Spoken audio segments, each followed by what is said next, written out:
Oh my God. Shannon.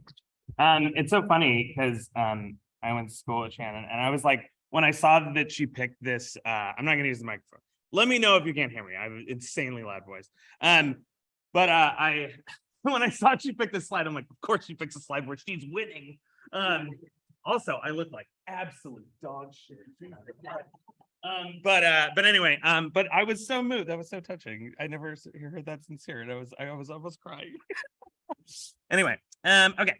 So, oh boy, we're going into uncharted territory here, baby. We're gonna change this to this.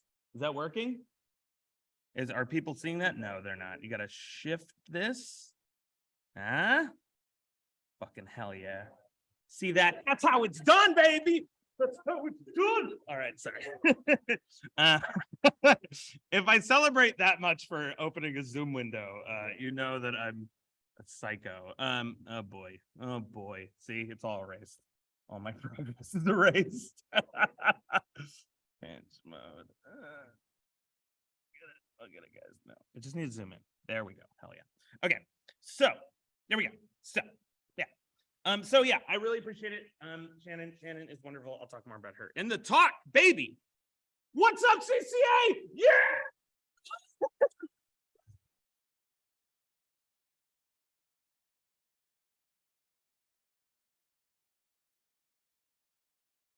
I always like to do that to kind of, wake people up. Anyway, so I think I could use this. No, I have to use F. Okay, so in case you don't know who I am and you're like, who is this guy? I worked on Gravity Falls. Hold on one moment. Screen sharing is paused.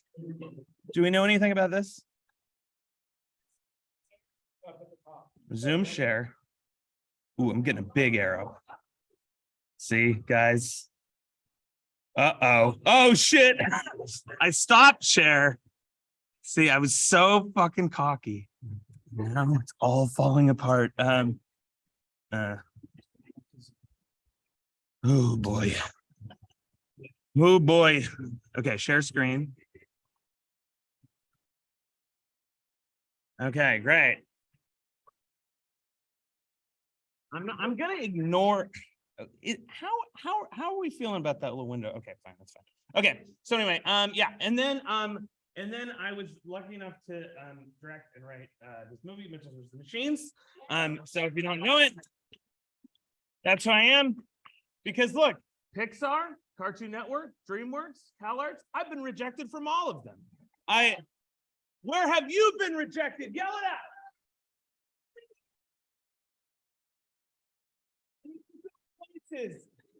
Pixar, hell yeah, same queen. All right, let's fucking do it. So I want to talk a little bit about my time at CCAC. I just want to always start with being very real, because when I was at CCAC, I was wildly depressed. And yeah, when I was sorry for swearing, but when I saw these halls, it was like this really profound moment, because it's like when I was going here, I was just so scared the whole time. I was like, I'm never gonna get a job. I'm gonna work at Michael's and kill myself. Ah! And I just want to tell you that you won't. You'll do great. And I also want to point out, man, Randall Chavez and Gloria Frem, who were two of my teachers at CalArts. And in my horrid depression, they really encouraged me. And I just want to say, and also friends like Shannon and stuff, I also just want to say that encouraging someone is free and it could change their life. So do it violently. If you like someone's work, tell them. It's free. It costs you no money. They feel good. You feel good. And you might change their lives. All right. Okay. So I was the worst student in my class, maybe. Shannon was the best student in my class. And also, I will say, if you're one of Shannon's students, she gave all of her teachers so much shit. So fucking run wild on her, but also, she's a hell of a dancer, boom, boom, boom, boom, boom, boom, boom, boom, boom. Okay, anyway, So this is my talk called Art is Fun and Easy. Once you learn how to live with the overwhelming fear of failure that haunts your every waking moment. The Mike Rianda story. So I was a child. Man, this top. Is there a way to get rid of this thing? I'm sorry. I'm not. I have OCD. Those are my marbles. It's frustrating. Yeah. Hey! All right, great. So basically, okay, so these are ingredients for a cartoonist, which is a love of cartoons and a deep, crushing childhood loneliness. And like, oh, maybe I could fill this hole of sadness with cartoons. And I did. And I just want to say I was supported by the women in my family who said I could do anything. They sort of said, you can do anything. And then that thought went in my head. And then it powered me. And I now have irrational self-confidence. I've been told many times, like, you're like more confident than you should be. Because I just want to say one thing, the one thing I was trying to show with that, like, worst student class thing, and I forgot about, was I was really bad. I mean, Shannon would never like outwardly say it, but I was bad. I was bad. And I wasn't really that good at drawing, but I had a lot of passion. So I would just say, if no one has ever told you, let me do it for you. I believe you can do it. Me, because I've been sitting exactly where you are. You can do it. I hope you have the power of 1,000 grandmas flowing into your heart right now. Because really, it's so much of this stuff is mental. You know what I mean? It's sure, some of it is, there is definitely innate talent, and there's like a sliding scale of that, but there's also passion and wanting it and loving it. And if you love it enough, and if you want it hard enough, you're gonna do it whether you're good or not. You're gonna do it whether you get paid or not. So just like do it and go hard, and I'll sort of talk about my story, and hopefully it has some lessons. Because listen, victorious warriors win first and then go into war, while defeated warriors go to war first, then seek to win. That's Sun Tzu, baby. So what I'm trying to say is visualize your goal and then work backwards. Like sort of Shannon was saying, I sort of irrationally, when I was at CCA, I was like, I'm gonna work at Pixar.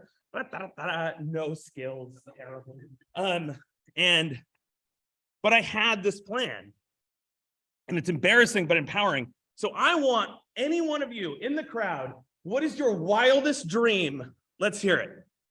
Don't be embarrassed. Let's do it. Let's get there. Let's get there, baby. And get rich. Director of Pixar. Hell yeah. What else?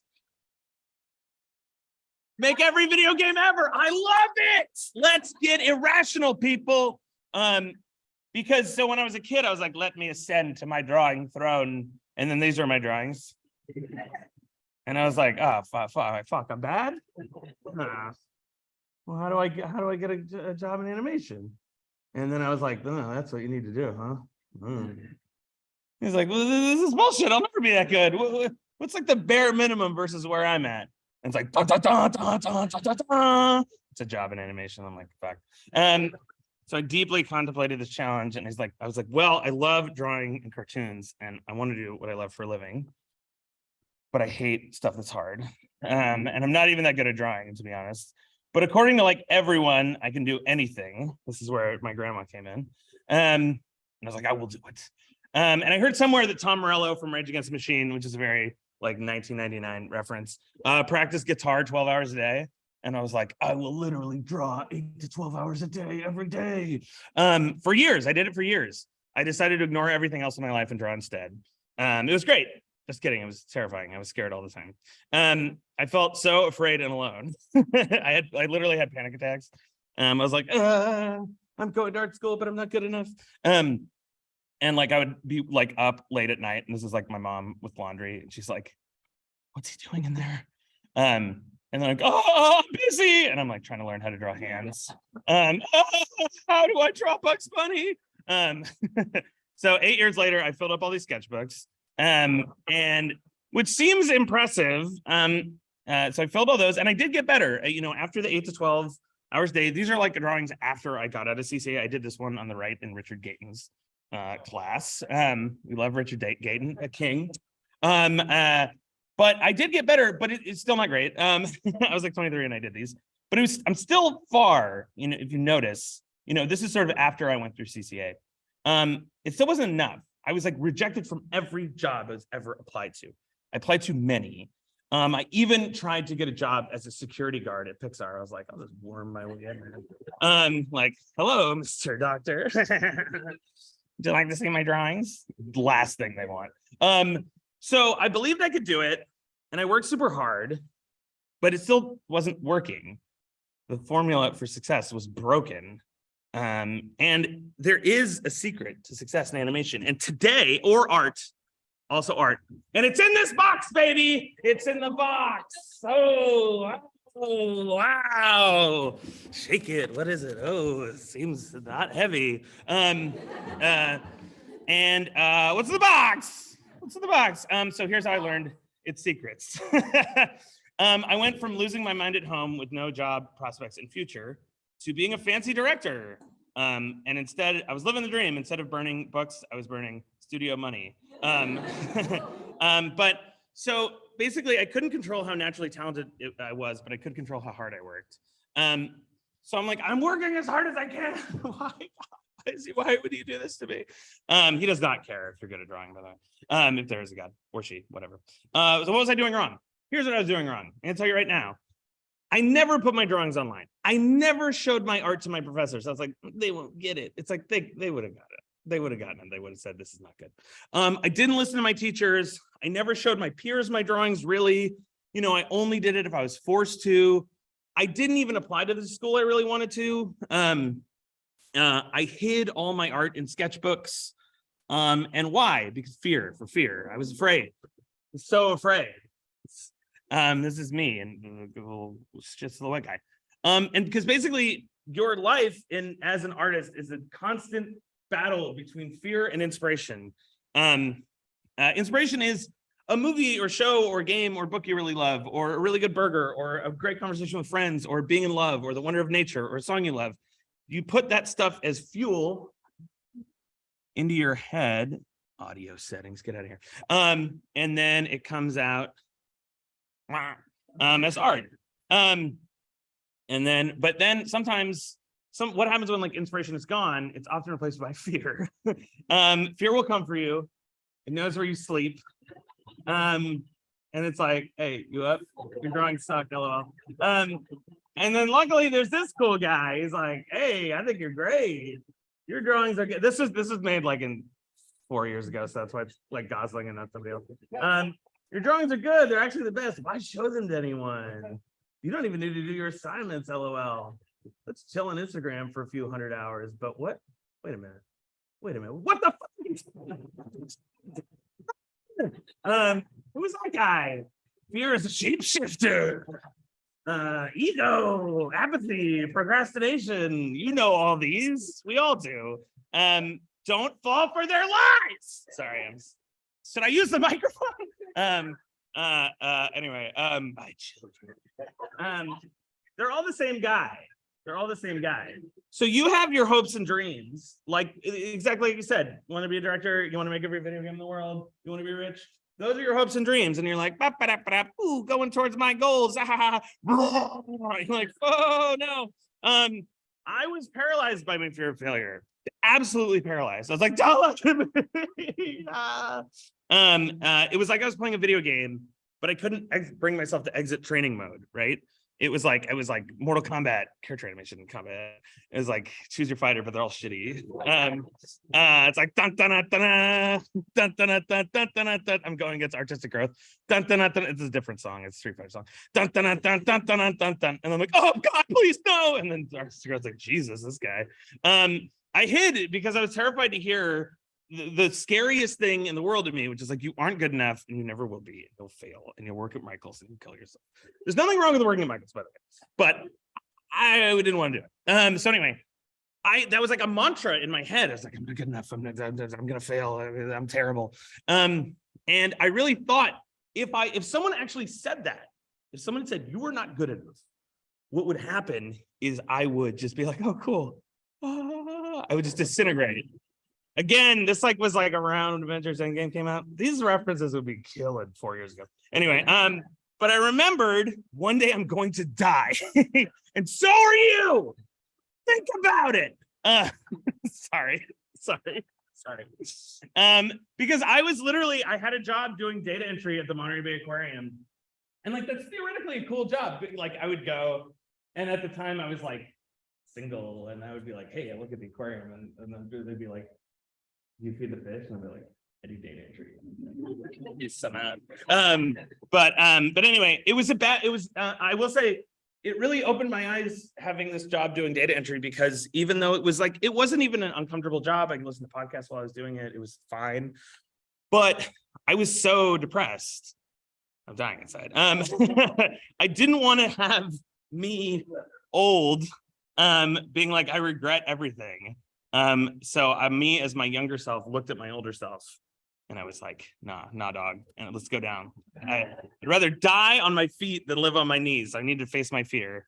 So this fear, again, if you remember from before, I would destroy fear. I refuse to fail. See, these are drunk arm. I don't know what's going on. Find good friends that are better than you. Force them to do your work for you. So anyway, for me, it was applying to Pixar. But this lesson applies to anything scary, anything, the thing that you want, put it here, right? And again, this could apply to, I want to do a monthly webcomic, or I want to do daily Instagram posts, or weekly storyboards, or attending any college with art as part of it, or online or in real life. Could be any goal that you're trying to achieve. This is part of it. This journey is very hard. If you love it, it will be a fun, crazy challenge. If you don't, it will be horrible. I know some people that are like, you make a lot of money in animation, and like, you're wrong, and you're doing this for the wrong reason. So anyway, I'm into character animation combat. I had all these bad people, Kano, etc. So I was like, all right, Woody, let's fucking go, baby. Get it. So I couldn't hide anymore. I had to really do it. I had to put out my work and have someone say yes or no.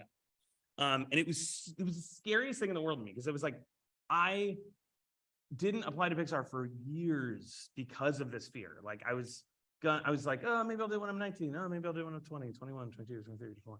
And it was terrifying.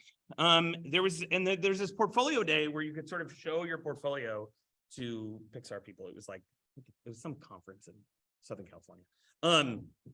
But I was too afraid. I decided not to. I was like, no, I don't want to do it. So fear is visiting me in the night. So I did, but I realized as I was working, there was a deadline.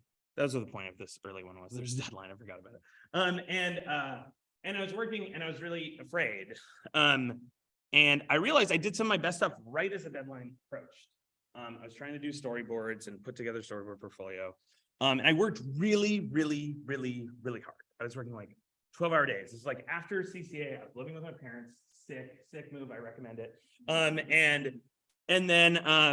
I was just like, every moment of every day was dedicated to this portfolio. And I finished, and I was happy. And then again, here's the thing: I didn't really show it to anyone. It was just me. I was like, I looked at it myself, and I said, "This is ready." And my mom even said, like, "Shouldn't you show that to professionals?" I'm like, I'm a professional. I went to art school, baby. And then I was like, all right, Woody, let's go, boy. And then Woody was like, rip my head off, fatality. Pixar wins, fatality. I got ruined. Basically when I say ruined, I got a nice letter that said, no, thanks. But I got like 6 months later. I just didn't hear anything for a long time. Took it like a champ. It was so good, so easy. It was just great. But the thing was, I realized something. I failed, and I didn't die. Sorry, this is like maybe illegal that I'm showing you. But so that was like this tremendous realization to me, because it's like when I got that rejection letter, I thought I would be devastated. I thought I would like literally evaporate, and the Archangel Gabriel would send me to, I don't know, hell. I don't know. But I was like, I just, I'm still here, and I'm not dead, and I'm only 23, Okay. And then because I'm a little creep, and I found out people on like Instagram or whatever that did get in, and I looked at their portfolios, and I was like, oh, they're better than me. But they weren't like that much better than me. You know what I mean? It was like, I was like, okay. And I was like, I took that information in, and even though I lost, I had this realization. I was like, holy shit, it's just a game. It's just a game. And like a game, if you lose, you learn how you died. You get better and you can play again. It's incredible. Losing is like winning. So you go back to the start, but you have the knowledge that you didn't in the first place. So now when you try again, you're like, oh my God, I'm better than I was before. And I could try this thing again. Holy shit. This only extends to opportunities like an art school that you want to get into, or a job that you want to get, or whatever, something that's regularly occurring. But some things are just a one-time thing, but a lot of things, there's multiple chances to win. And I also learned that since I didn't disintegrate, my fear had shrunk. I was like, what? I also did my best work right before the deadline with fear kind of over my shoulder. And I was like, wait a minute, I can't destroy fear. It's not going anywhere. Watch. I fucking made friends with this motherfucker. Because if you have too much fear, this is where I was all of my career in Cal Arts. I was just in this horrifying paralysis. Just imagine me in that corner, like Shannon is like making incredible paintings of like crocodiles with wings or something. Like, it's better than me. I'll never succeed. And then if you don't have enough fear, you're a moron, and you shouldn't do that either. You want to be 25% fear, 75% inspiration. That's the ideal.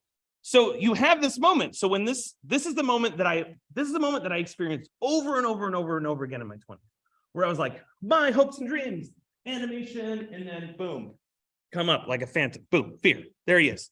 But instead of fear being in front of me and stopping me from moving forward, I made friends with this dude, and I let him chase me towards my dreams like some kind of fucked up personal trainer. I was ready to go back in, so I applied again, but this time, I was like, fear, get behind me, dog, let's do this.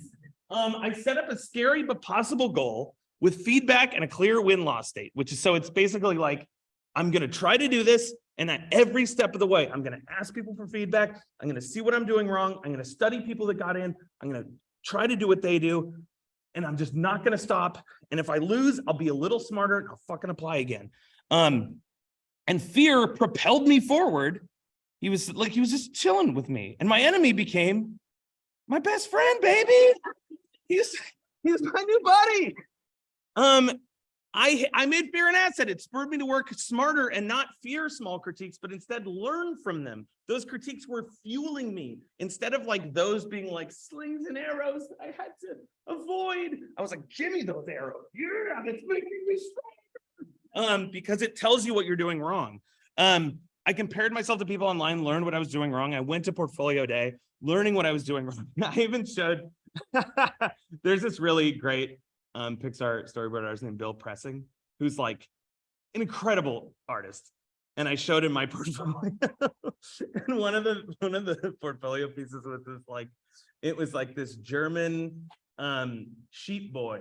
And he was like, oh, I've lost my sheep. And then it's like, there they are. And his eyes start glowing under his face. And, and he's a robot. And then he just like starts flying and like shooting lasers at the sheep. And he's like, I wouldn't do this. I wouldn't have done this. But I learned from that. I'm like, all right, they don't like cool shit. And then I made like 5 versions of my portfolio. And now look at this fear. He's my buddy. He's driving shotgun. He's like, get it. And I forced myself to face short-term fear and showed people my art. I got good and bad feedback. I kept growing and learning quickly. I remade my portfolio like 5 times. I learned how to fail. Because here's the thing, because people ask sometimes, I have kids ask like, oh, I like Gravity Falls. Why, what'd you do? Where do you get your ideas and stuff? And I was like, well, the secret to Gravity Falls or Mitchell's versus Machines or whatever is we just fucked up hard privately. We made bad for everything. If you like that show, there's terrible versions of every episode that you never saw with the worst jokes you've ever heard in your life. And then we read them out loud to each other, and we're like, this is bad. Okay, let's make it better. So you fail privately so you can succeed publicly. So, I showed people, they said, not great, work on X, Y, and Z. Learned from people on the internet, read, worked more, better, work on Y and Z. Looked at the internet, learned more, drew more. Later, not bad. And I was like, what? And then I was like, here, take it. Smell lines coming off me. And then round 2, imagine cool fighting. Bum, ba, da, da, da. This is actually like round 4, by the way. Dun, dun, dun, dun, dun, dun, yeah. I beheaded Woody. No, I just got accepted in this internship program. And my fear was like, you did it, kid. I never won anything because I hadn't put myself out there. And I got into Pixar. But more importantly, I learned every time you lose, you're just learning. So when you have a bad critique, be like, all right, that's fuel, baby. Taking it in. I'm gonna eat those notes like Pac-Man. I'm gonna make me stronger. And when you're winning, you're winning. And when you're losing, you're learning. So you're always winning. It's great. And then it's so funny because I'm doing this whole talk about me getting into Pixar and how good a triumphant moment it was. As soon as I got in the internship, I tanked hugely. It was a nightmare. So this is me collapsing at the internship. But it led to me getting hired on Gravity Falls. And again, like I said, me and the creator, this is a terrible drawing of illustrators. I did it in a hotel room and I only had a mouse and I'm like, this is his hair kind of. But we would show it, like I said, we would show each other episodes. Okay, 6:40, great. We would sort of show each other episodes, read them out loud and be like, oh, not good yet. Let's keep going. So then we remade it. And then eventually, because we really thought the show was going to be a terrible mess, nightmare. We're like, oh my God, will this ever be better than Doug? And who knows, maybe. So we failed constantly in private so we could succeed in public. Same with Mitchell's Machines. This is my co-writer, Jeff, who has long hair. But we showed each other, it's like we wrote 50 versions of the script that we never showed anyone. And they got progressively better and better and better because we showed our friends, we showed each other, we worked on it, we watched movies that were better than ours. We're like, oh, they're doing that and we need to do this. And we just kept going and going and going. So basically I felt like I learned the cheat code to life because there's a gap between you and your influences. Because this is you and your portfolio that you hate, and this film that you hate, or your comic, and you're like, this sucks, that's not good enough. And then on the other side, you're like, oh man, this really cool stuff that I want to do. But how do you close the gap? Because you close it with the corpses of your failures. You build a bridge to greatness. So go forward and close the gap, baby. And then you can move up the ladder. So, and again, this sort of same thing happened my whole life and career. Like, I ended up hilariously, when I went to CCA, there was only illustration. And I was like, well, if I learn illustration, I can learn how to draw because I really want to be a cartoonist. And I was afraid to apply to CalArts, so I didn't. And I loved CCA and I learned a ton here, but it didn't have an animation program.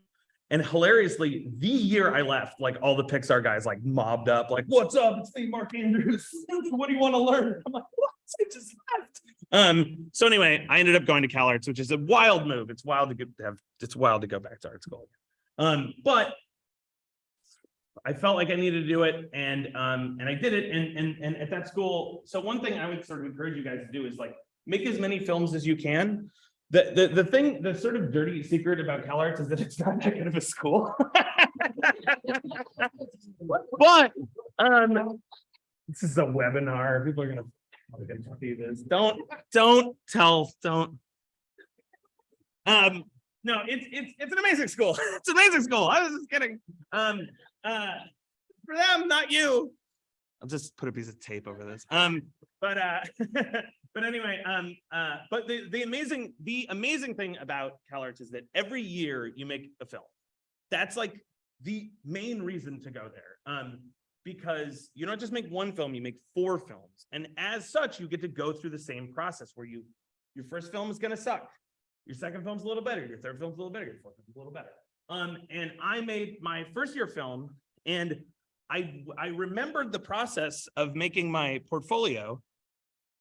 And I was like, how do I do this? How do I do this? And I remember I was like trying to come up with an idea, because I was like, these films aren't that good. I bet I can make one that's as good as these films. But it's like, I didn't realize how hard it was. So I remember coming up with this idea. I was like, and I got really excited about it, super jazzed in my own head. I was like, got my idea, boom. I just got to school. It's week 3. I've already got it locked in. And then I remember telling one of my friends from high school, I was like, yeah, it's about this guy, and he's like having a great day, and a cop pulls him over. Instead of giving him a ticket, he gives him a pie. And then my friend was like, that sucks, dude. He's like, that's not anything. And I'm like, all right. So a lot of people in my class, went with their first or second or third idea, because, whatever, it's hard to come up with a film. But I was a little older than everyone. So I've gone through this like sort of, big breakthrough in my life. And I was like, oh, I just need to fail a bunch privately. So I went in my car, I turned on the tape recorder, and I was like, I'm not gonna leave this car until I have 50 relatively good film ideas. And that's too many, it's a lot. And I actually ended up coming up with 100. But you're saying that, but like, it's like lemmings ? Like lemmings reject death and start dancing ? That was one of them. And basically, so I came up with the bunch of them. I narrowed it down to like maybe the top 5, and I storyboarded all 5. And I showed all 5 to my friends and to my teachers. And I really liked one of them, and everybody else liked that one too. And I'm like, okay, great, this is the one. So I made this film, Everybody Dies in 90 Seconds. You could see it online. It's a banger still. No, I'm kidding. It's this horrible pencil test. It's also, the #1 comment is that I didn't know how to upload on YouTube. So it's like 6 minutes long. And every comment is like, dude, this is 6 minutes, you idiot. Like 90 seconds, you're a moron. I'm like, so anyway, I made that film. And it was actually successful. And it was successful because I failed and failed and failed and failed and failed in private. And then when I debuted it or whatever, it was a big hit. And also within the structure of the film, I was like, okay, there's 3 jokes. I want these jokes to be really funny. So I literally, again, came up with 100 jokes and storyboarded the best 25 and put them all in the animatic, and then showed them to my friends in one big long gag reel. And I just saw which ones they laughed at. And I was like, okay, great. That's the one I like too. That's the one I like too. Great. And I'm not saying sort of like give up all your power to friends and audiences and that sort of thing. But I will say that, like, just check your instincts. You know what I mean? Because it's like, if you love something and no one else loves it, maybe it's just for you, in your sketchbook or something. But if you're trying to like communicate something to someone, check to see if the thing you're trying to communicate is actually coming across. So like, one thing I like to do when I showed people my film is I would say, what I'm going for here is I want it to be funny and then sad and sweet. So let me know if I'm pulling that off. Because sometimes when you show people your film, they're like, should you have done this? And I'm like, fuck you. But if you tell them, here's exactly the kind of feedback I'm looking for. Is this moment funny? Did you cry here? Did you like this? Then they can answer like, you know what? I did think that part was funny, but I didn't think this part was funny. And I think I know why. And oftentimes their solutions are not right, but wherever they have the problem, that's where you want to like pay attention to and be like, okay, that's something that I should maybe check. Because if I'm trying to make that funny, it's not coming across. Anyway, I'm talking a lot about my film, Everyone Dies in 90 Seconds. Look it up online, it's not that good. And then I made this other film. So my second year, this film got into like the big show, the big end of the year show. And I was like, fucking hell yeah, dude. I am a king, I'm a god. My first time out, I killed it. And then I was like, I remember being in a car with my friends and I'm like, dude, fucking, like, why are we comparing ourselves to like the Pixar guys? We should compare ourselves to like F. Scott Fitzgerald and shit. I was like, I got one success and I was like, so I got really in over my head and I was like, I'm gonna make this masterpiece. And this is actually about my grandma from before, the grandma who of 1,000 I love yous or whatever. And I made that film and it was terrible. It was so bad because I got really cocky and I was like, oh, I'll make it 8 minutes long. And it was only supposed to be 3 minutes long. And as a result, it was terrible. So anyway, so then the next year I learned more and I made this cartoon work and it was successful. And again, it was because I went through this process of, yeah, sorry, I got this story interesting. But anyway, and it was successful because I went through this process of like, I made the animatic and then I remade it and then I remade it and I showed people and I remade it and I showed people and I remade it and I kept working on it until I really loved it from like every second of it. And then it got me jobs and all this stuff. And like I said, same thing happened to Gravity Falls. We showed each other stuff, you know, same thing over and over again. I tried to write this R-rated coming of age story that was like about my life. It was actually about college. It was actually about this school. Because there's another fun fact. Talk to people. I met my wife at CalArts and we're in love to this day. And then this movie was about her. And like, it was, she's up there. And a lot of it took place in CalArts. And there was a scene with this teacher who I hope isn't here anymore, God forbid. But he had this class called Color as Language. Does this sound familiar? I don't want to denigrate this person. They might be dead. I don't know. But fingers crossed that they're not. He was a sweet man, but he was a terrible teacher. And we would have assignments, like one of his assignments was like, I want you to make a piece of art that's so yellow, the yellowest thing you can imagine. Here's the catch. Don't use yellow. Come on, dude. And one of the classes, the color of the week was clear. And I was like this little jerk. I was like, because I think as an older person, I could like engage with that in a fun way. And like, how could you make an interesting project with that? But as a student, I was such a dick. I was like, we're paying for this.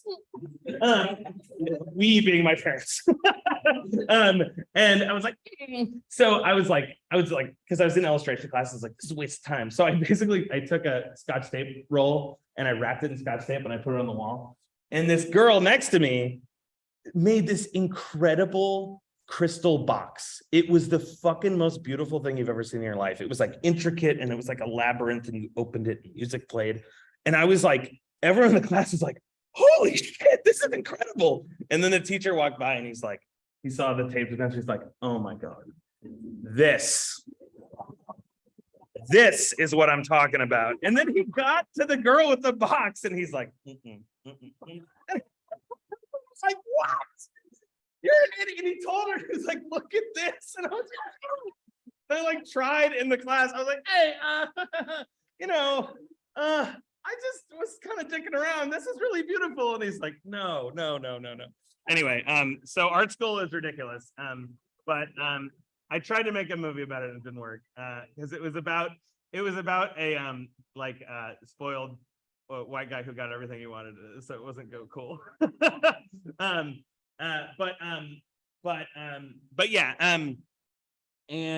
then the movie again, this was made a while ago. The movie used to be called Connected. This is a terrible title.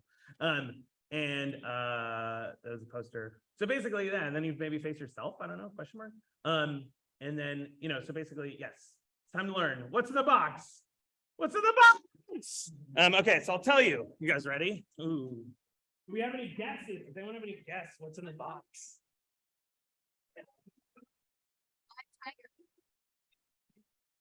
Right? These are good guesses. I think I heard a mirror, which I like your style. But yeah, it's like, yeah, okay, here it is. What? This. Ooh.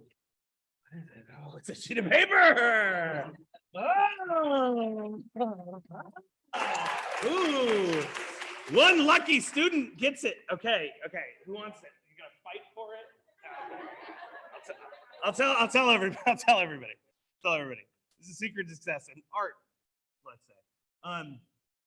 So you need to just have impossibly high standards, work your ass off to reach those standards, set an ambitious but possible goal, ideally with a clear win-loss state, like I'm going to win this contest, or I'm going to get this, or I'm going to apply to this grant, or I'm going to apply to Society of Illustrators, or I'm going to apply to whatever. Put your fear behind you, let it power you, make a rough version of your project very quickly, and don't be precious about it. Be brutally honest with yourself and others, and ask others to be brutally honest with you. Make a new version, learning from your mistakes, and keep repeating that until the deadline. Show your thing to the world. Maybe it's a success, maybe it's a failure, but regardless, you learn from them its mistakes, and then you repeat until you die. And then you become an animation god, and you transform into a jet and blind the world with your greatness. And then all of these heroes did this again. It's an old it's an old presentation. But this could be you. All these guys do this process basically. Especially Chris and Phil. Because I will say, did you guys like the movie Spider-Man and the Spider-Verse? Your excitement is palpable about a movie that's like 6 years old. I can tell you, I was there. The early screenings of that movie were absolute dog shit. Not really. It's like there were a lot of people that put a lot of love into it. But the movie did not come together for a really long time. Like you would watch it and you're like, whoa, it's long. And it's like, oh, I don't get it. And there's too many ideas. And is this even anything? But they just did this process. This is the process they did. And they made a masterpiece. It was very impressive seeing it in person. So anyway, that's a secret. So that's part one of the speech. It's over. Okay. Whoever wants this,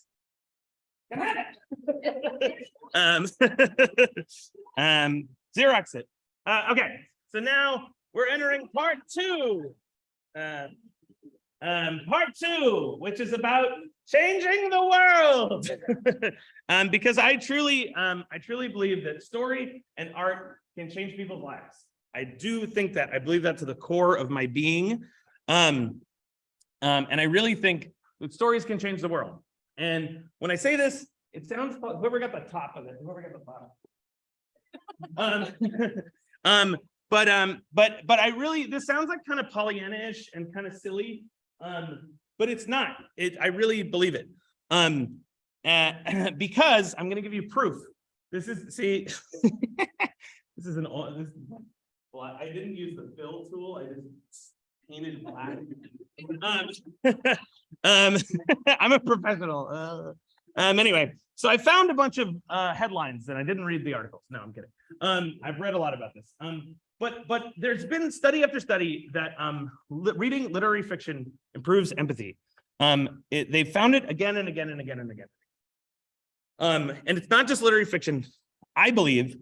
I think it's also films. I think it's also art. I think again, it's sort of, you read this story and you're sitting there and you got your book and you're like, all of a sudden you're like, whoa,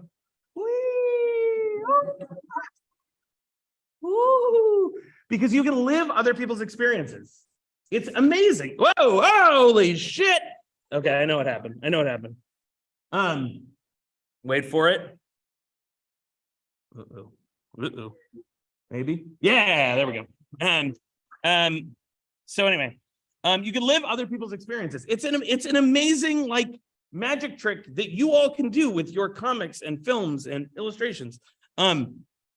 You can take the reader or the audience or whoever it is, and all of a sudden it's like, wee, I'm the guy from Moonlight. And all of a sudden you're seeing his experience of the world. And that's a person that, like, for example, me being this like goofball, like, you know, who's never been to Miami and has never, you know, sold drugs yet. Sorry. Okay, hold on. I've got enough time. I'm going to quickly tell a story where I did accidentally sell drugs once.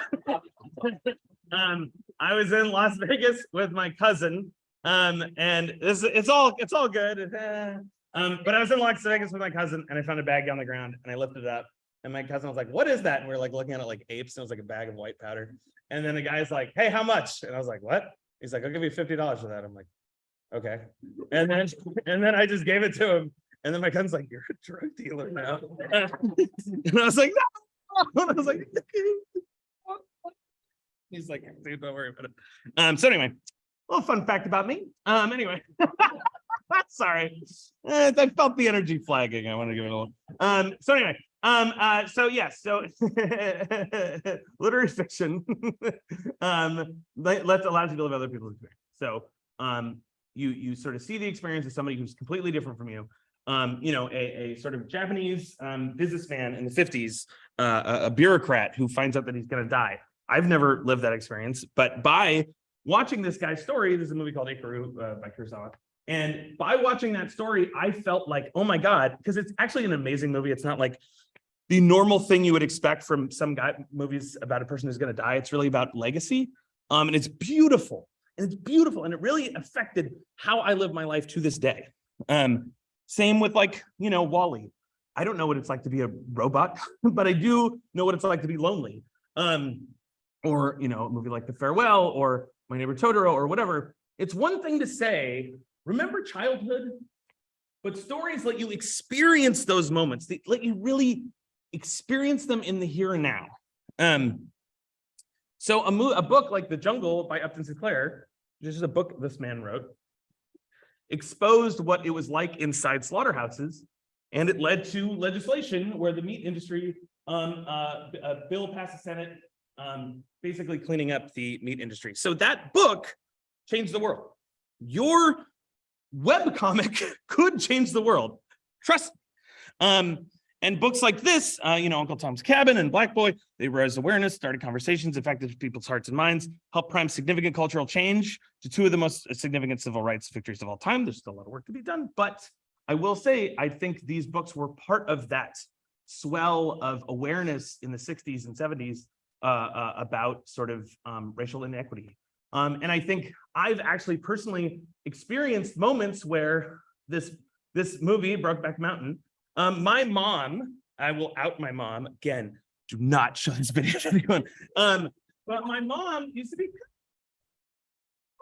Republican, and she was like, kind of like, I don't know. She was very kind, but she was always kind of like, I think, she was raised religious, and she was like, I just don't know. And then she literally saw Brokeback Mountain because she thought Jake Gyllenhaal was cute. Yes. And she was like, you know what? I think I should vote no on that Measure 8. And it literally changed her perception of reality. And this is just a guy. Ang Lee is just a guy, and he made this story. And Ellen came out on a sitcom.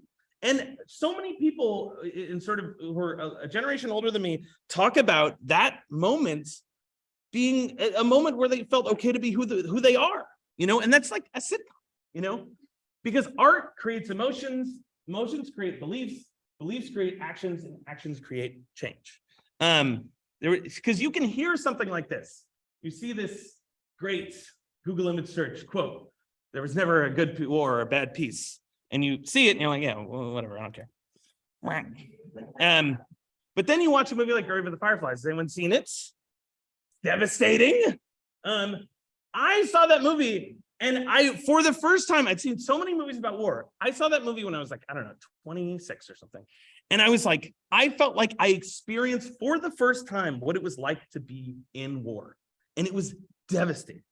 And it created this little, small, fragile connection. And it lit up my heart. And it sort of it made me think, and I connected to it. And it's like, oh my God, I would lose it if my mom died in the war. I hope they make it. And later, I still have this, we didn't. Later, I had this feeling in my heart, like, oh my God, that was really horrible. So now, when I see something like, for example, I saw like, oh, we're going to war, declaration of war. It made me remember Grave of the Fireflies. And I was like, no way. And, maybe you're out protesting. I protested the war. And like art basically lights a fire in your heart. And people put that fire into their hands. They don't have to be big societal shifts. They can be little personal ones. For example, I feel like watching Harold and Maude or Ikaru or It's a Wonderful Life or Groundhog Day or Dead Poets Society or whatever really did affect who I was as a person and affect my values. My own like life was shaped by these movies. Like I would see these movies, and I was like, I need to live more, vibrantly. It's like I would watch Harold and Maude. I was such a, it's like when I was in my teens and 20s, I was such a fearful child. Fear was chasing me, and I would watch a movie like Harold and Maude. I was like, I should be less fearful. And that's like one of the things that allowed me to do that. There's stories about how to deal with family, and then basically I made a story about how to deal with family. This is my dad. It is currently his birthday, by the way. I just called him. And he's not here, but he appreciates it. Oh yeah, actually, you know what? Here. I'm gonna do a video. Hell yeah. All right, here we go. Okay. All right. Okay. Hey, Dad, it's me. I'm in front of a bunch of people. This is you, and they're all going to sing you happy birthday. Ready? Happy birthday to you. Happy birthday to you. Happy birthday, dear Ryan. Happy birthday to you. Look at these people. They love you. I love you, Dad. Right. Good work. I can't. If I call them, it'd be a whole thing. I'll send it to him. It'll be great. Okay. So basically, but that relationship between my dad and I created this relationship between me, between Katie and Rick, the dad and the main character of Mitchell vs. Machines. And basically, I've always believed in stuff about empathy and all that stuff. But someone literally, because I literally had a piece of paper in my office that said, change people's lives. Again, because I'm all about like visualizing success or whatever. And then I got this letter from someone, a person on Twitter. I just wanted to pop and say, I watched the Mitchells versus the Machines last night with my little bro, 13. Our parent, I'm immediately gonna start crying. Our parents are divorced, and he's been outright avoiding our dad for the past 6 months or so. But after watching the movie, he went off to text dad a long and super sweet apology for the way he's been treating him and offered to hang out during the weekend. Storytelling is magic. And I just want to thank you and everyone involved in the process of making this awesome film. I related Katie on an unreal level, and apparently so did my brother. And then this is what I said. Oh my God, it's so sweet. I'm crying. It's really wonderful to hear. And then this guy tattooed the moose onto his leg, and he reconnected with his dad watching this movie. So I'm not saying that to pump myself up. Basically, I'm saying it again. I was you. You can be me time traveled. You know what I mean? Like 10, 12 years ago, everything everywhere all at once. I'm right here, That's you sitting in the chair. You can do that too if you want to. Because I also think genuine representation makes people feel less alone and more empowered. And like I said, even little things where you're watching, I can watch My Neighbor Totoro. And again, as you can see, I'm a giant softie, but I'll just like cry because of how beautiful it is. And my whole day is improved. And that's just someone's day, but that's something, you know what I mean? Life is hard. I don't know, during the pandemic or whatever, I was like shaking. And if I didn't watch an episode of Broad City, I would like kill myself. Like I was like, this is helping. Or a movie like Coco, where you're like, oh my God, you form this bond. And then all of a sudden you're like, I'm gonna hug my grandma, because like these stories have the potential to change people. I watched, again, I'll just, in personal examples, I read this book, What is the What? I actually read it when I was going to school here. It's a book about Sudanese refugees. And to this day, I still donate money to families in Sudan. I watched this movie, Beginners. It's like an honest, heartfelt movie about the death of a parent. I started calling my grandma like 3 times a week. So basically share your experience. And the other thing is like, this won't work if it's bullshit. Like all these stories I'm talking about are really deeply felt personal stories. So don't think like, what can I do to get a job? try to tell your real, true, unique personal story, because it will connect with people. If what you do has truth in it, people will see that truth and connect with it. And all of a sudden, because think about the world, think about the fucking dystopia we would live in if Jim Henson were. You'd never have the Muppets. We wouldn't have Dark Crystal. It'd be horrible. Or Rebecca Sugar, or Hayao Miyazaki, or these people leave the world brighter than they found it. And you can too, baby. So basically, what story will you tell? Will it bring people unfiltered joy? Will it make people laugh? Will it celebrate your passions? Isaacin, what's up? Will it create a new genre? Will it make people think? Create a new style? Make people feel less alone? You can tell all kinds of different stories and basically make the world a better place. You have the power, because art lights a fire in people's hearts. It lets them connect. We already did this. Sorry. Yeah, you can make the world brighter. So, but the thing I would also say is don't wait for permission. That was something that I always did when I was in school. I was like, when will someone let me make a cartoon? It's you can make the cartoon right now. You got Instagram, start making it. I did that where I was like, there's so many people who I'll sometimes get letters and they're like, I want to be a showrunner. And I'm like, great, start doing it. Do it right now. Make your show. It doesn't have to be a 30-minute full color animated show. It could be like a little web cartoon that you do every month. So don't wait, do it now. Because I believe in you. I believe you can change people's lives. And I believe you can change the world. All right, that's it. That's the other mission.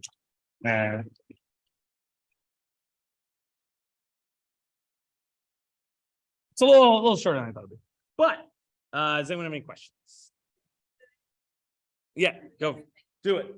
Okay, so hit it. Okay, so I'm not as loud as my so we're gonna have a Q&A on Zoom, which Michael is gonna field those. And then if you have questions, I will come to you with the mic, so just raise your hand. Okay? All right. Great. On the topic of movies, and you seem to have watched a lot. Have you seen Everything Everywhere All at Once? Oh yeah, absolutely. No, it's like my favorite movie of the year. It's wonderful. And it's like it's like maximalist. The guy who made it was like, oh, we're brothers in maximalist try hard cinema. But yeah, no, I love that. It's awesome. I wish to make. It's the only time I've ever felt professional jealousy. Sorry. I guess throughout your school and even into your professional career, have you felt as though you're like working on a timer? In what way?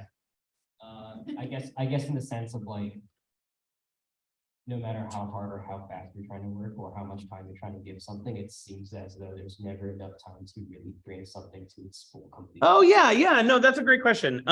Yes, always. I mean, you'll always feel like that. I really felt, I'm really happy that people like Gravity Falls, but every episode I am ashamed of. I mean, that's not true, but every episode I just felt like, oh, it could have been better if we had an extra week. Shit. So I basically think you just have to produce like, the corpse image before, you know what I mean? You have to sort of like leave bodies behind you that are progressively more beautiful. I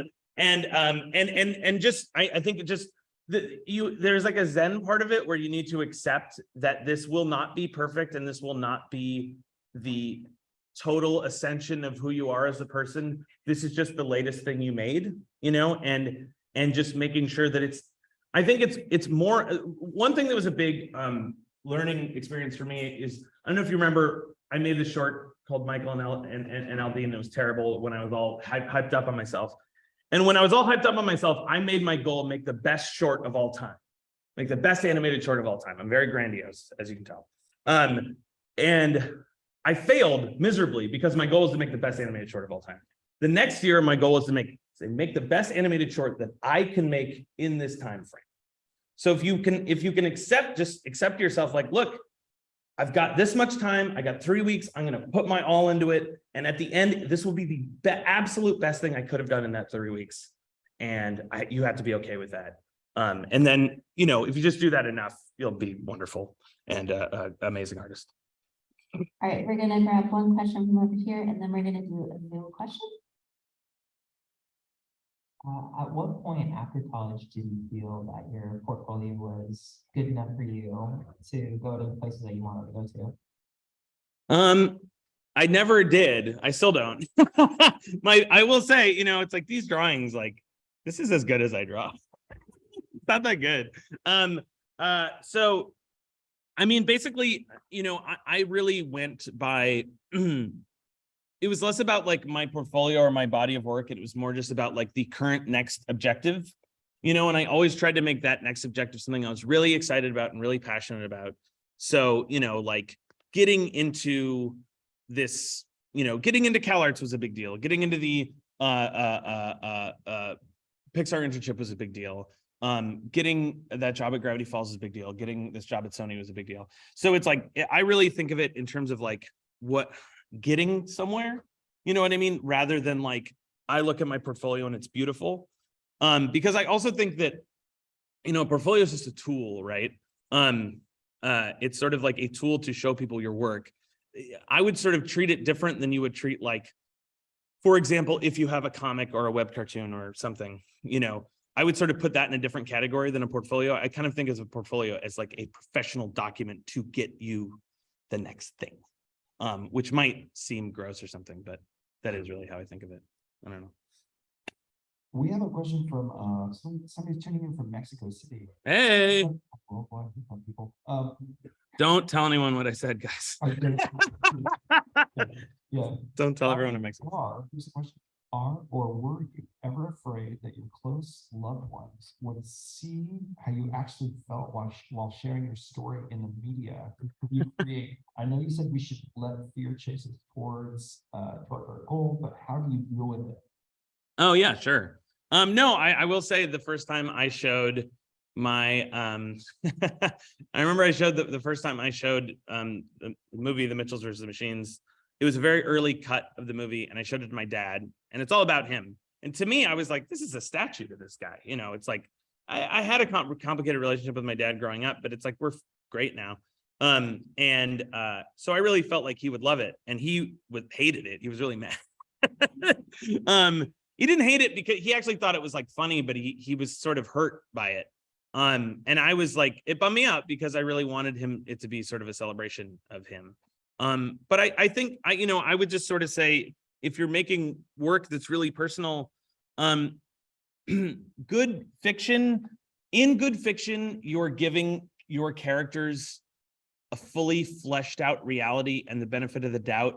And there's characters that are good and bad simultaneously. So I would just say, when you're writing fiction about people, be generous to them, because that's also being a good writer.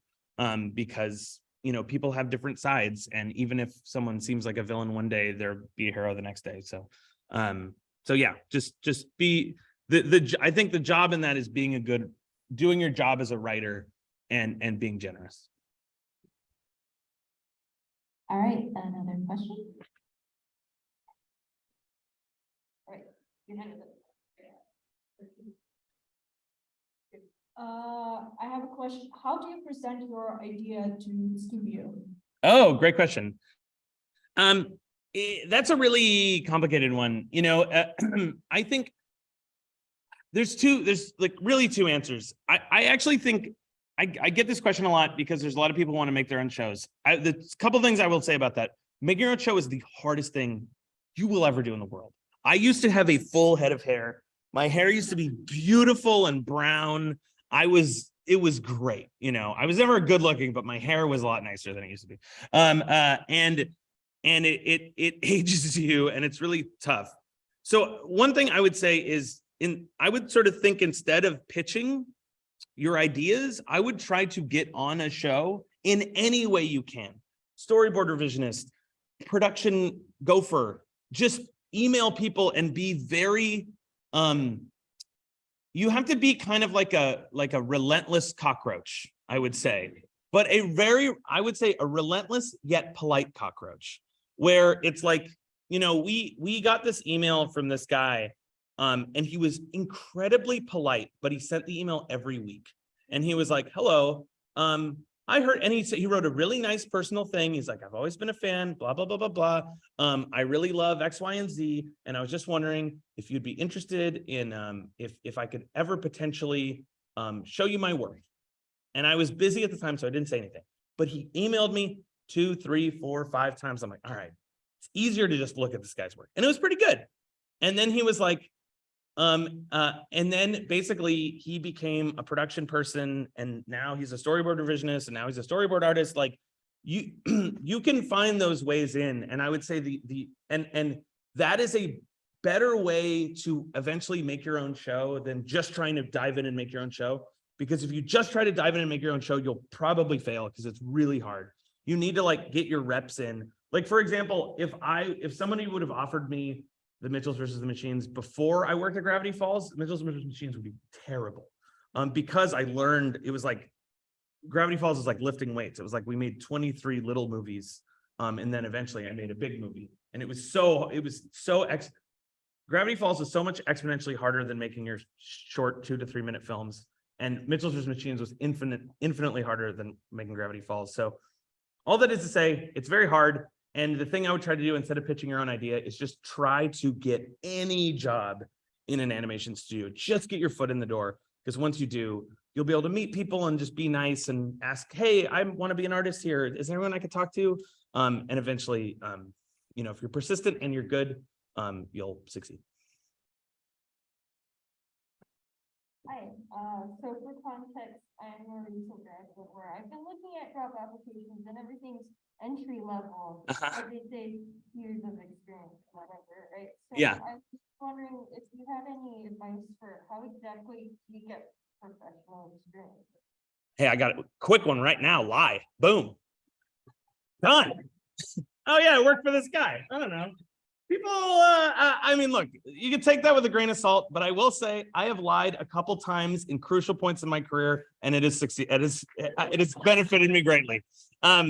Here is an example. Okay, it's just bending the truth a little bit, because it is sort of because you are in a little bit of a trap with that experience thing. You know, you can get like some very, you know, I think one way to do it is get a very entry level job and then just kind of trump it up a little bit. You know what I mean? Like, oh, you're doing illustrations for your local paper. Maybe you're the art director. You know, like, who knows? But the thing is, that doesn't work if your work isn't good. You know what I mean? That you can't like, you can lie this much, but you can't lie this much. But literally, one thing that happened was that I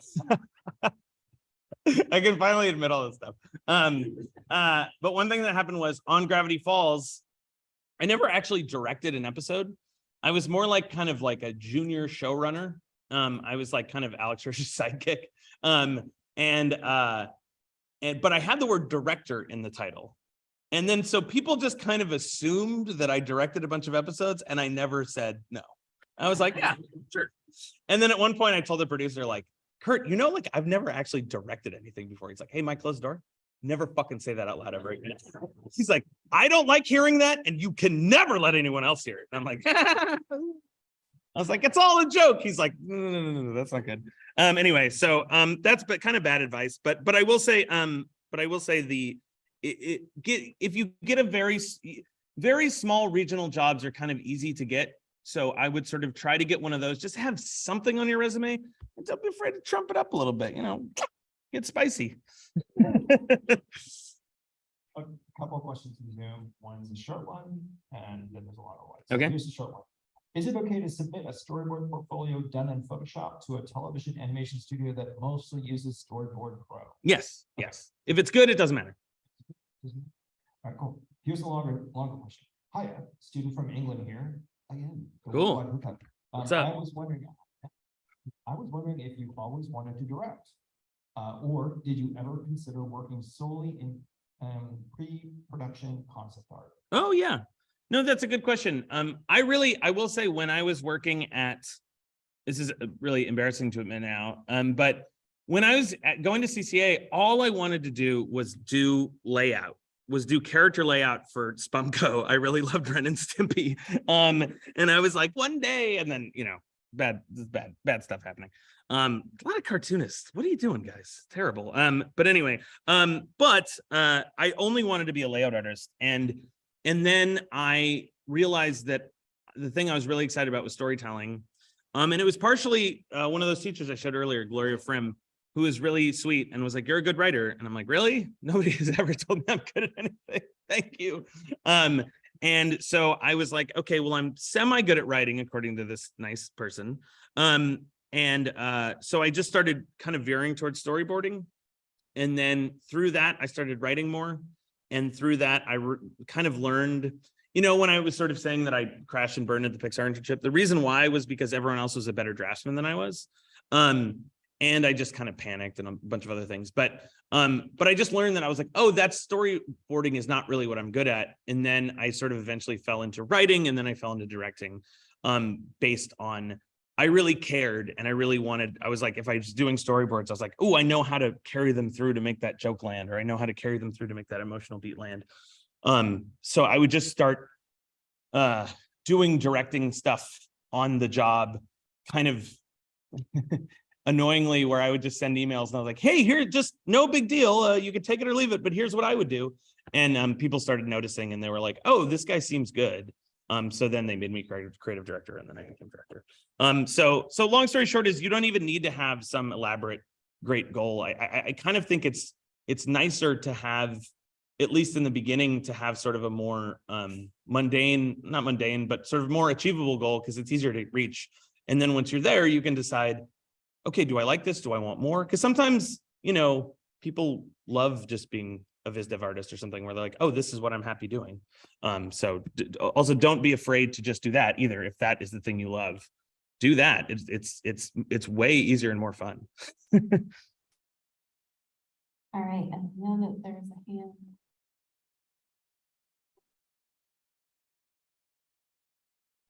Hi. In terms of personal projects, how do you tell a bunch of different stories without it getting repetitive, especially with like character experiences? Like, how do you? Oh, yeah. No, that is a great question. I mean, I think there's two parts of it. One is do a bunch of stuff. You know what I mean? Like, I do think part of your job as an artist is to live life hard.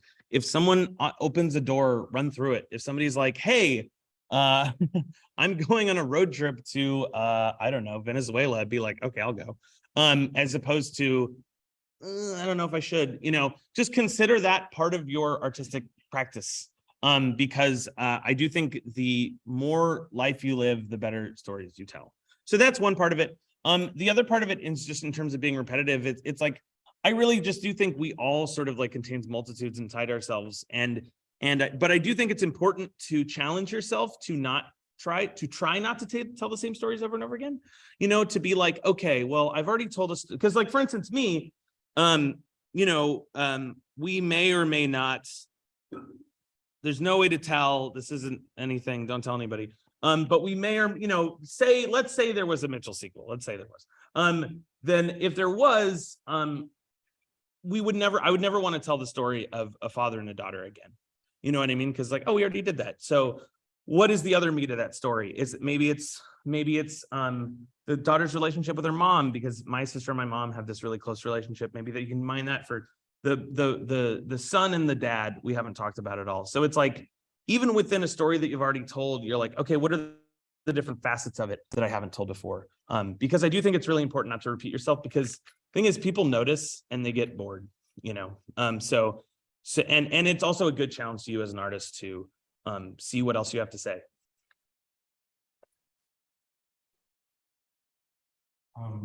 It's interesting how you talk about your experience at Gravity Falls, because I want to know what is like the transition like between like television animation and like to like a feature film. Yeah, no, totally. I will say it was really helpful for me, because I mean, again, you've seen, you know, you heard the talk, you've sort of seen my philosophy and stuff. And television goes really well within that philosophy, because even though when I was working on it, I was so stressed out. I was like, this episode isn't good enough. No, don't air it. It forced us to make a bunch of stuff really quickly. So then when we went to make a movie, it was interesting because some people who make movies, they're like, hey man, chill out, relax. And I was like, ah, I was like running. There was literally one point where Gendy Tartakovsky, who's working at Sony, was like mocking me like the cheerleader. Or like, you know, like the head of the football team, like, hey Rianda, what are you running for? And I'm like, sorry, I love your work. But yeah, because so it basically just forced us to work really fast. And I actually think that was really helpful for the project, because we were able to make a lot really quickly and do that process that I was talking about, where we showed ourselves, oh, this is good, this isn't working, fix this, improve this, whatever. So and even though it was really difficult, because one thing, that was the good part of it. The bad part of it is making a movie is like I said, sort of infinitely harder, because the longer a project is, the more you have to care, like the deeper the well of like personal experience and emotion has to be in it. So you just have to make, so the longer the project is, the more the audience has to care. You can kind of get away with doing 30 minutes of like kind of a funny, jokey story, but for an hour and a half, people want like depth and heart and love. So you really have to dig deep. So the big difference. One more question from Zoom. I've seen your speech against AI on Twitter, and I 100% agree. Hell yeah. My question is, what do you think that we as artists, especially as students, can do to stop it from stealing art or prevent it from going further? We need art to prevail human. I love this question. Love this question. I am obsessed with this. I talk like every other night. Like my wife is like, I know, I've heard this fucking speech. But I really do think it's really important to, I would say, there's a lot of people that are kind of fatalists about this, and they're like, look, AI is going to happen anyway, whatever. And it is going to happen. But AI is like a train, right? And that train can help humanity. Maybe you could use it to cure climate change, to cure cancer. You know, like there's a lot of hard problems in society that can be helped by the use of AI. Direct it towards that and away from the like train tracks of artists on it, you know? And because I do think that that train is being driven by corporations, and like, don't let anyone fool you that corporations want to use this to get cheaper labor, period. And so when you see it, be loud, say, this sucks, we hate it, you know, like yell about it on Twitter, be a pain in the ass. Like I literally told my boss and I'm working at Netflix right now, and I just said, hey, just so you know, if Netflix does this, I am leaving the company, period. And she's like, oh yeah, totally, me too. And I think, I don't know, I hope she's serious, but it also just like puts a idea in her head, like, oh, artists hate this.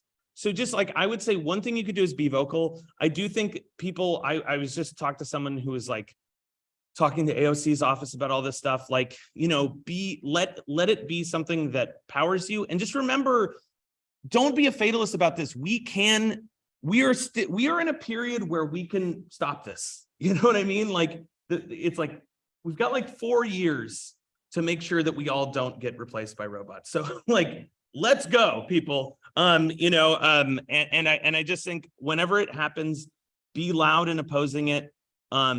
Just do everything you can in your power, like support initiatives. I'm sure there will be like things popping up of artists fighting it, and just join them, post like anti-AI shit online. Like it sounds like not a big deal, but the social stigma thing actually affects companies. You know, they notice that stuff. People don't like to be hated. And if they do something that you hate, say, I hate this and I hate your company for doing it. And they'll be like, ooh, people are mad on Twitter. That stuff actually works. So anyway, I don't have good answers. I basically just think that, and in animation, for example, the unions are a big thing. So it's like, when you're in a union guild, tell your officers, let's fight this. You know, you guys are still students right now, so it doesn't affect you as much. But I just think, just know that we do have the power to change it. and we just have to be loud and vocal and do everything you can. If you have money, give it to one of these groups that's fighting it. If you have time, you know, sign a petition, like just get out there is what I would say.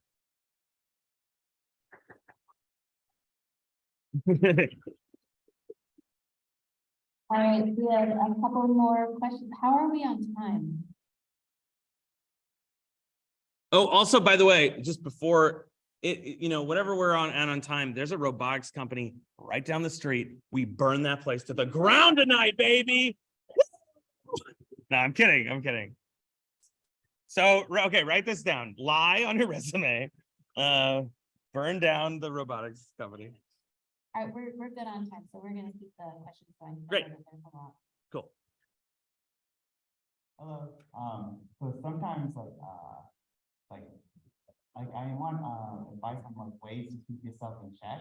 Mhm. Sometimes like I might be afraid that I don't have enough feed, and I want to know how to get more feed. So I can be My man.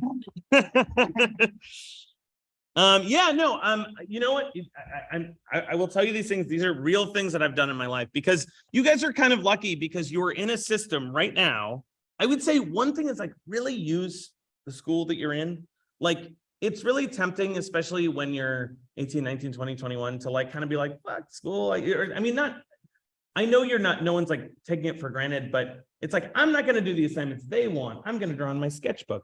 But if you really treat those assignments like, this is the game, beat this assignment, make a killer portfolio piece, go baby. Like really sort of attack those assignments and treat them like, you know, it's so important that I finish this and that I kill it and that it's going to be a great portfolio piece.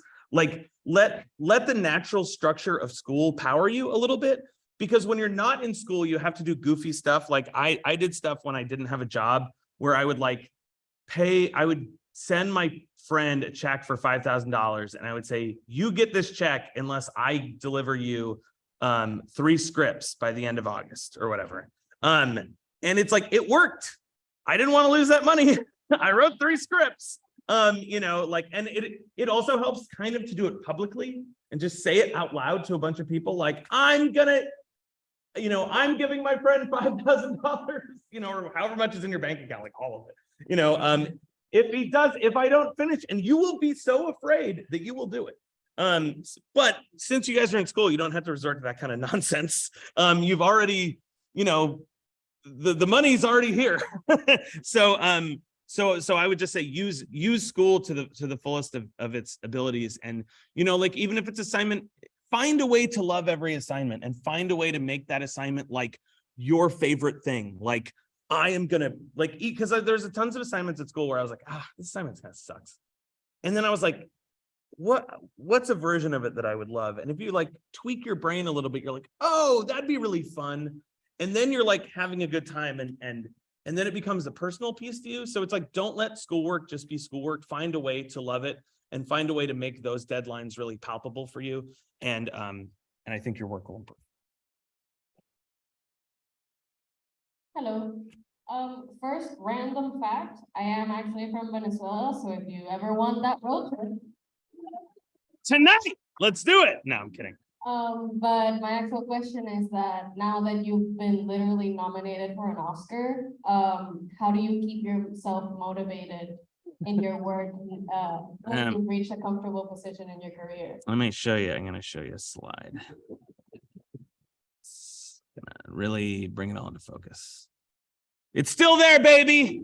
The home's still there. No, no, it was like it's like all of the success is really nice and fulfilling and stuff. But I will say it's sort of like, it doesn't really, you know, the stories and movies and stuff about people getting everything they want. It's like, it makes you, because I talked to Chris Miller and Phil Lord, who won an Academy Award for Into the Spider-Verse. And I asked Chris Miller, I was like, how does it feel different? He's like, I thought it would. It feels good. It feels good, but it's not like I've ascended to heaven or anything, you know, like, I sort of feel the same way. I think the thing that sort of keeps me going is like, I actually feel like, you know, I look at the movie that I made and I'm really proud of it. but I sort of see a bunch of things that I'm like, oh, I wish the movie had more, like, I always say this, but like had more truth per second. You know, like I wish it was more true. So it's like, oh, now I can make another thing that is deeper and more true and closer to my experiences. Even though that one was really close to my experience. So it's like, basically, you find new ways to challenge yourselves and make it fun, you know, and also, you know, basically like that's one of the things about learning to do something is like it becomes exciting when you get kind of good at it, because you're like, whoa, I can do all these crazy things. What else can I do? Maybe I can do this, maybe I can do that. So, you know, it's in a way, it's not unlike you know, the thing I was just saying about your class assignments. You know, it's like you kind of find a way to fall in love with it again. You know, like I'm finding a way to sort of, because I remember at the end of Mitchell's, I was like, I never want to make another movie as long as I live. I want to die, because I was so tired. But then I took like a year and a half off, and then I got excited about this new idea. So I'm really fired up to make another thing, but it takes a while. And you also have to like recharge your battery and live life a little bit, and you know, travel and do all that stuff. But yeah. Here's another question for you. Let's say you were going to give a screenwriting class. What would be the 5 pieces of media you would make us watch as a first lesson? Oh, cool. That's a cool question. One, by the way, one thing I would say is that this is a little plug for my Twitter. But I hate Twitter, but anyway. But on the top pin tweet on my Twitter is basically I taught first year story at CalArts, and I basically just took all those lessons and put them online for free. So if you want to like take a story class from me, it's free on the internet. And I was gonna do that class today, but it would have been I've tried to do that class in 2 hours before, and it's like I'm talking like an auctioneer and people's heads are exploding. It's horrible. But to that question, I would say 5 pieces of media. Wow. Alexander McKendrick has a great book called On Filmmaking that I would highly recommend. It's really practical, and it's really good. I would also recommend, the main thing I would recommend is just falling in love with art in whatever way you love it, and just go deeper. You know what I mean? Because it's like, I can tell you my 5 favorite movies, which are like, you know, The Last Detail by Hal Ashby, It's a Wonderful Life, Ikaru, Shoplifters, I'm forgetting some, The Heartbreak Kid by Elaine May rules. Those are movies that I love. And Grave of the Fireflies, Whisper of the Heart, My Neighbor Totoro, but FLCL. But but the main thing is, it's like, that's what I love. That's not what you love. You know what I mean? Like, fine, just go down those rabbit holes. It's like, oh, I love this art. What is it? What does that artist love? Ooh, I'm gonna dig into their influences. And like, because I really think, especially animation can get really Ouroboros-ish. You know what I mean? Where it's like everyone's looking at the same influences over and over again, and like everyone's drawing the same Pokemon, Gen 1 Pokemon for like 60 years, and it's just Pokemon all day long, every day, you know, and it's just like Pikachu, like, so be varied, you know, look at photography, look at fine art, you know, because like my wife is a fine artist, and she drags me to galleries, and I'm always so pissed. I'm like, I don't want to go to stupid galleries, stuck up. I'm a true artist. Check out my great drawings. But then every time I go, I get really inspired, because I'm like, whoa, I've never thought of making a painting like that, or whatever. And it forces me out of my comfort zone. So it's like, look at architecture, go, travel, you know, just get inspired by the world. That's really general, but I really think that's the answer, is like, anything that lights your fire, just dig deeper in that hole, and you'll find cool stuff. All right, I've seen some hands, and I know you, and then we're gonna get another Zoom. I know your arm is very tired. Hi, So from the sound of your presentation, it seems like a lot of what you learned is what you taught yourself. Mhm. So my question would be, during your time at school, which classes, if any, gave you the most, Sorry. I guess, experience, lessons? Which ones helped you the most in your? That's a great question. I mean, I really think of it as being, I do think of like teachers, that really help. Like I said, Randy Chavez was wonderful. And he really he was really all about that, like, follow your bliss, get whatever you're excited about, go hard at it. And I'm just trying to think of like, what are the classes that really lit me up? I mean, really, it was those classes that I connected with most. It's like storyboarding class, because I love story and I love storyboarding. And it was really just like great teachers. But you know what's the amazing thing about where you're at right now is like there's so much information online for free that is awesome. Just like I again, I'm like promoting my Twitter bizarrely, but I recently retweeted this thing that was like a bunch of free animation resources, and some of them are so great. They're like people like really pouring their heart and soul out. So I would also just like seek out everything, not just sort of classes. I'm sorry, I don't have a good answer.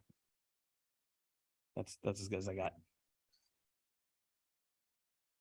When it comes to sharing your portfolio and like getting it reviewed, what's the best way to breach that, especially with like professionals who want to look at your portfolio and give you tips? Oh, great.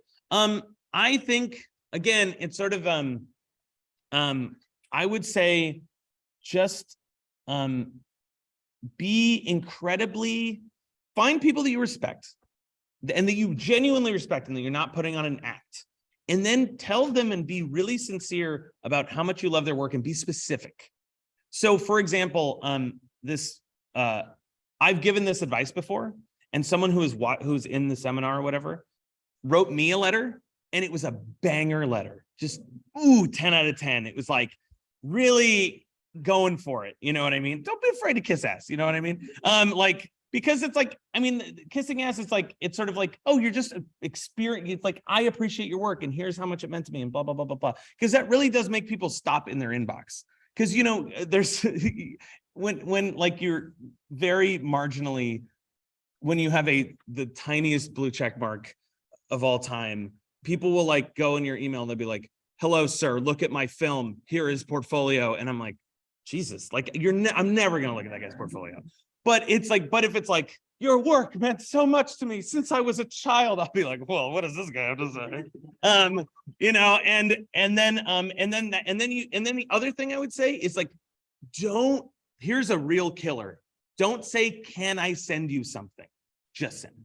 You know what I mean? Like, don't say like, can I send you a thing? Because I'll be like, they'll kind of forget and you'll forget and whatever. But if you just say, hey, I really love your work, blah, blah, blah, blah, blah. Here's my portfolio. If you have any time, no big deal if you don't. I know you're super busy, blah, blah, blah, blah, blah, and be really sweet about it.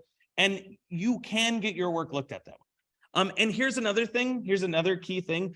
I'm realizing I used to be the king of responding to every person who reached out to me especially when I was on Gravity Falls, because I was like, I kind of felt underappreciated. I was like, nobody knows who I am. And like, I was like, not all my jokes are getting it. I'm so mad.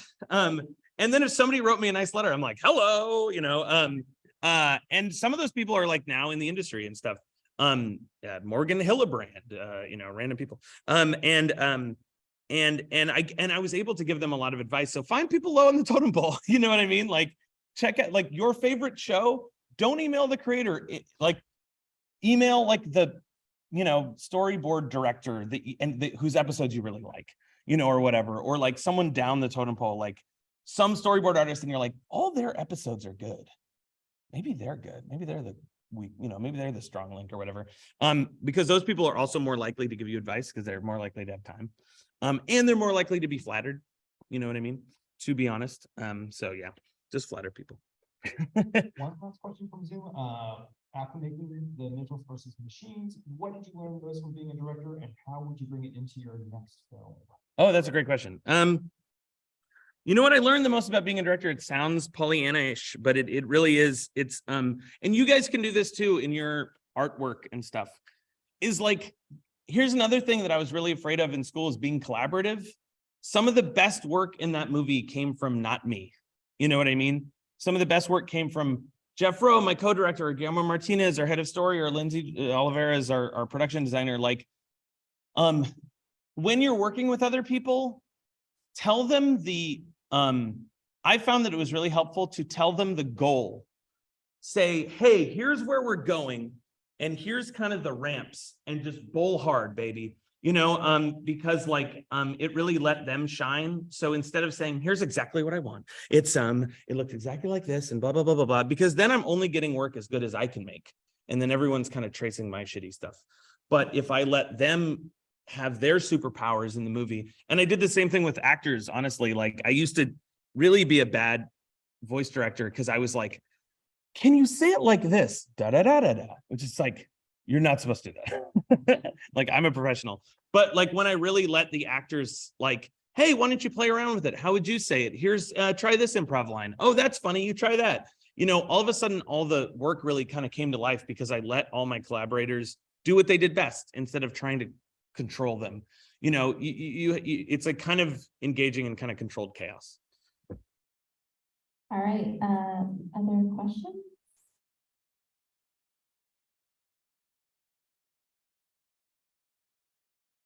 So back to machines for a second. I remember seeing a trailer and thinking, oh, robot, yeah, I've seen that.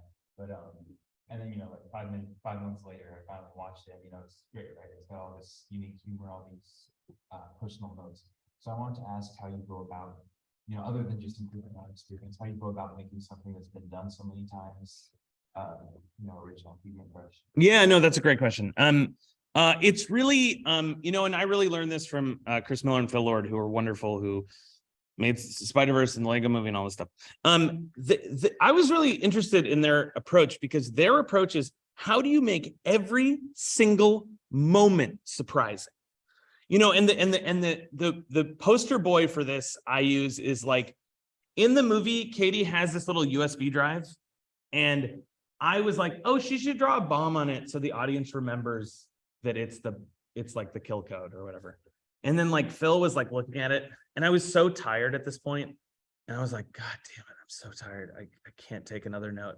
And he's like, what if that USB drive is more creative? And I'm like, fucking what? Who cares? I'm so tired. We have to stop making this movie.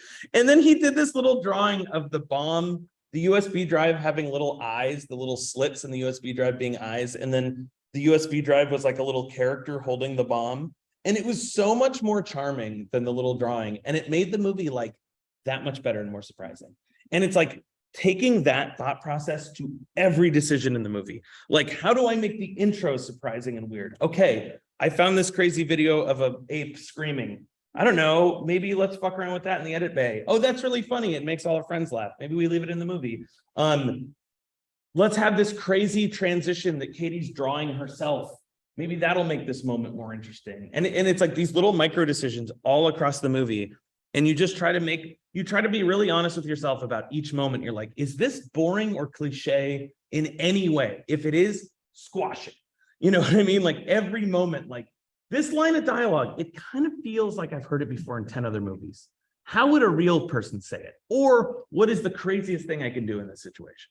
Okay, let's try that. That didn't work. Let's try it being really observed like your little brother would say it. Oh, that's funny. Let's leave that in. You know, so it really is just this process of iteration and looking at every single line in the movie and trying to make it unique and fresh. It's all this stuff is really hard that I'm saying. None of it's easy. All right,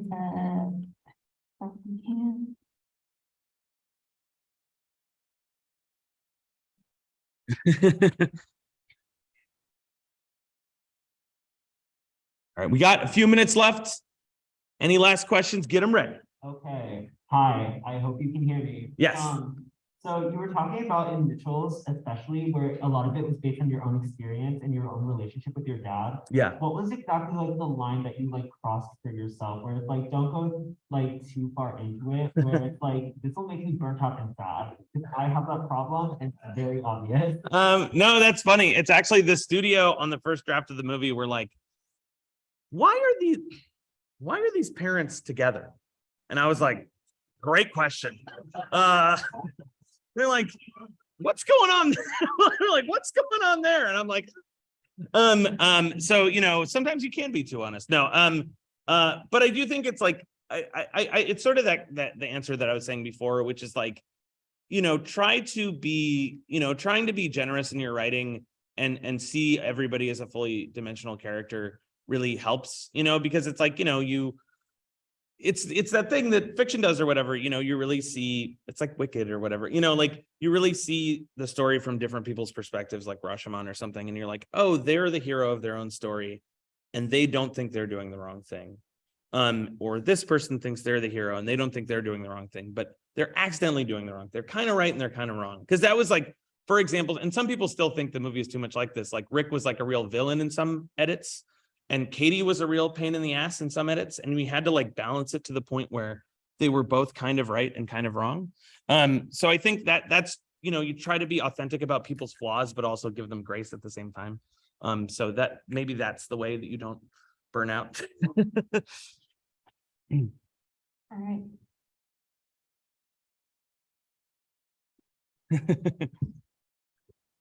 Hello. Hello. I like how we're right here like this too, very close contact.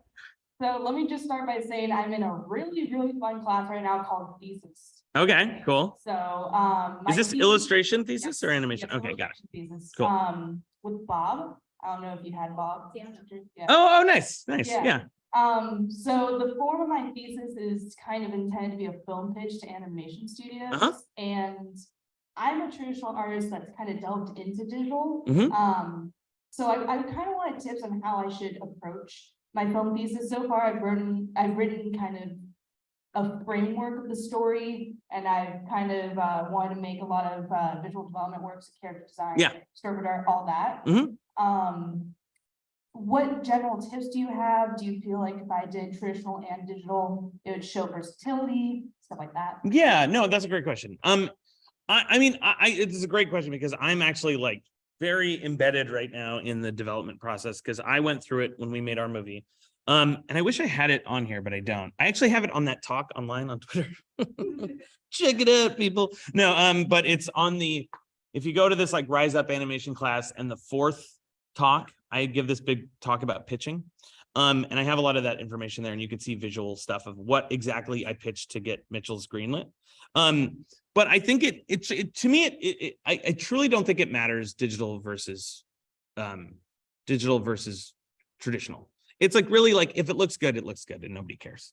You know what I mean? So it's like whatever you're more comfortable in. Because like, for example, I went to the school when everyone was a magazine illustrator and they were like, you need to learn how to oil paint. And I was like, you know, it was like covered in Gamsol. And I like was like painting and crying. I'm like, I don't understand or like this. What am I doing? And I like tried to learn how to paint for 2 years. And I just like, didn't like it, wasn't good at it, never wanted to paint, you know? So, but I was better at digital. And at the time, digital was kind of like weird. They were like, oh, you could use digital, but if you're a loser. But then I like, by the end, I was like, I don't care, I'll just do it. And my work got a lot better. So it's like, whatever you're better at is really the answer. And then in terms of like a pitch, here's what I think I have very specific advice for what a pitch should be. I think a pitch should be a poster with a title, and the poster should be like exciting looking. I think you should have an outline that's like 2 pages long, maybe 3, pretty short. You should have like one of those like dumb log line things that's like, you know, our log line was in an animated sci-fi comedy about a dysfunctional family that learns to save the world and each other, or something stupid like that.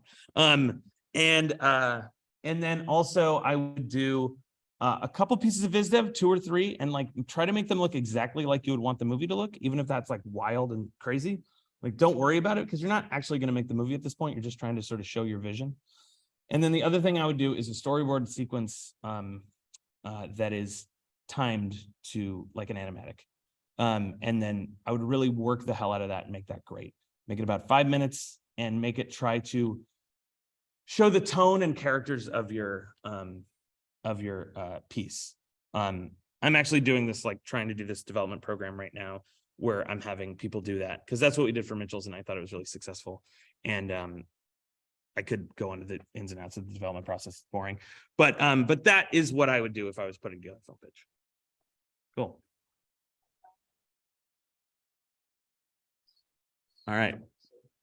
We got one more. One more question. Who's been waiting the longest? Be honest. Erica! Erica! She made me a cookie. She gets a question.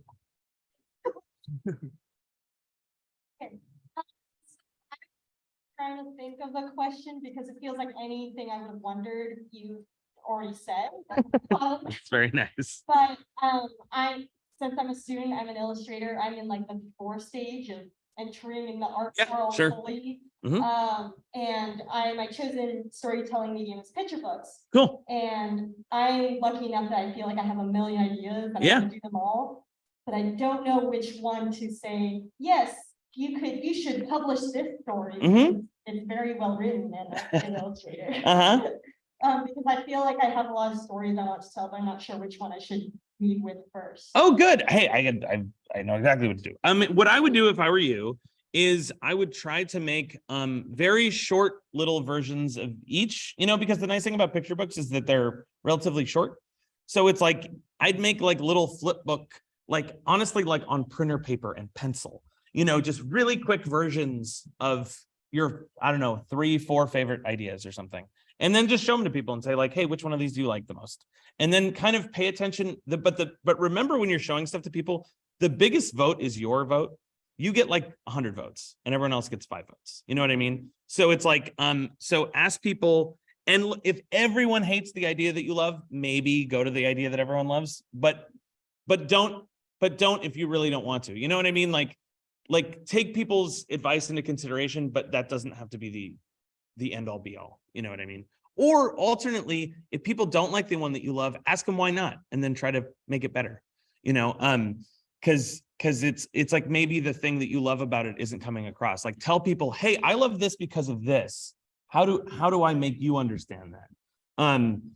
So really it's like, I would just sort of like make little versions of all of them, shake your head off and pretend you're in a bookstore, maybe even put them in a bookstore, and then like walk by and be like, which one of these would I buy?